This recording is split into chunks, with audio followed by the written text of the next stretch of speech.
Welcome to TrendGuards. For the last 10 years, artificial intelligence has lived almost entirely in the cloud. It wrote text, it generated images, but it had no body. It couldn't physically touch our world. But right now, we're tracking a massive, verified shift. AI is officially moving into physical machines, and the capital is aggressively following it. Today's explainer focuses on the definitive breaking point of this transition. Okay, let's jump straight into the confirmed breaking news. XPeng's robotics unit just secured over $900 million in funding. This puts them at a post-money valuation of over $6.3 billion. And according to XPeng, this is the largest single-round private financing in China's embodied AI sector to date. So we're no longer looking at small research grants here. This is massive industrial capital being deployed into robotics. XPeng just officially took the wraps off their new humanoid robot named Iron, and the hardware specs they confirmed are intense. It features 76 degrees of freedom across its body, with 21 in each hand alone, which is designed for really high dexterity. But the absolutely crucial spec here is the compute. It runs 3 of XPeng's in-house Turing AI chips, delivering 2,250 TOPS. That stands for tera operations per second. What this means in practice is that Iron runs its physical AI foundation model directly on the device. There is no remote operator pulling the strings, and their target? Mass production by the end of 2026. To get why this hardware push is happening right now, we kind of have to look at how AI has evolved through 3 distinct waves. The first wave was discriminative AI. Think of spam filters classifying data. The second wave, which we're fully in right now, is generative AI, creating text and video. But the third wave? That's embodied AI. The fundamental difference here is that an embodied agent doesn't just predict the next word, it has to predict its next physical action in a world with gravity and friction. Predicting physical consequences literally requires a body. So the big question is, who's actually best positioned to build these bodies? Well, it turns out it's the automakers. Companies like XPeng, Leapmotor, and NIO are aggressively moving into this space. And it makes perfect sense when you think about it, because a modern electric vehicle is basically just a giant robot on wheels. These companies already possess high-volume manufacturing capacity, absolute mastery of complex supply chains, and critically, massive amounts of real-world driving and sensor data. They're making a calculated bet that they can replicate the EV boom in the humanoid sector. Right as XPeng was announcing their in-house chips, NVIDIA dropped some major hardware news of their own with the Jetson Orin Nano 2. NVIDIA states this new board delivers twice the inference performance of its predecessor. And inference, the AI actually making real-time decisions, is essential for a robot trying to navigate the physical world. Furthermore, NVIDIA notes that in its 15-watt mode, this new board consumes 40% less power. This power efficiency isn't just a nice-to-have, it's a hard prerequisite for true autonomy. A robot simply cannot rely on a cloud server to stop itself from falling over.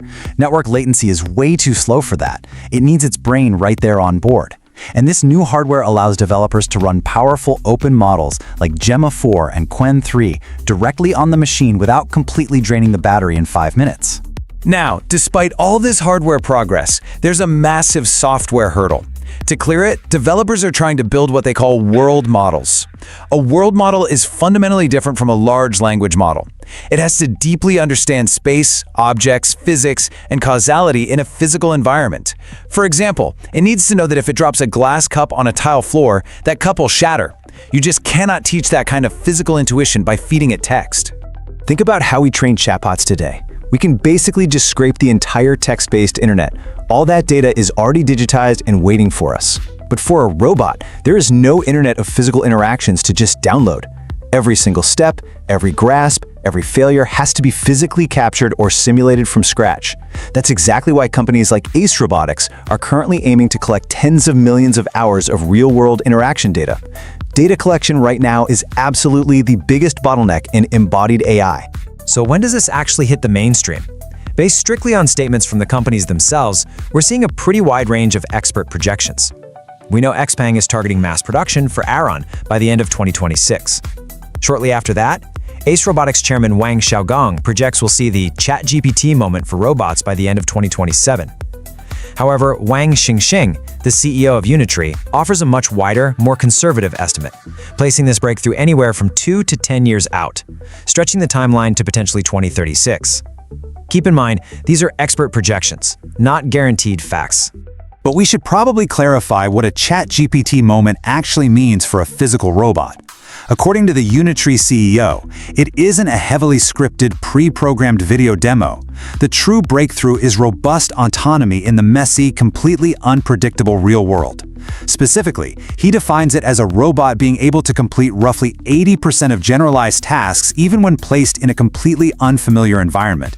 That is the actual threshold the industry is racing toward. Let's look at the long-term economic forecasts. Morgan Stanley projects an installed base of 24.4 million humanoid units globally by 2036. From there, they estimate a massive surge to nearly 138 million by 2040 and a staggering 1 billion units by 2050. Now, I want to stress that as an analyst platform, we view these as long-term directional estimates. They are not absolute destiny, but they clearly illustrate just how seriously institutional capital is taking this sector.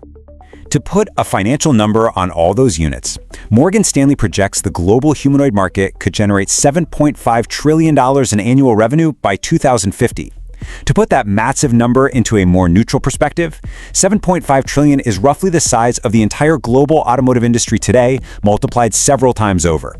The market is clearly pricing embodied AI not just as a fun new product, but as the next general-purpose technological platform. So pulling this all together, this entire industry really rests on three core pillars. First, advanced edge hardware, like the silicon from NVIDIA and the actuators and robots like XPeng's Iron. Second, embodied AI foundation models, those world models that actually understand physics. And third, real-world industrial application data. The big takeaway here is that a physical chassis is ultimately going to be a commodity. The true value and the true competitive moat lies in the data engine and the brain that controls it. We've laid out the verified facts today. The $900 million XPeng raise, NVIDIA's leap in edge compute, and the very real data bottleneck that the industry still needs to solve. Now, I want you to critically evaluate these timelines. Based on the evidence we've covered, when do you think the true robot ChatGPT moment will arrive? Are we looking at a major breakthrough by 2027, or are those more conservative estimates of a decade out a lot more realistic? Think it over and let that question guide how you watch this industry unfold. Thanks for joining us for this Trend Guards Explainer. Stay informed and stay focused on the facts. Thanks for watching. Don't forget to like, subscribe, and share. It really helps the channel grow. See you in the next video.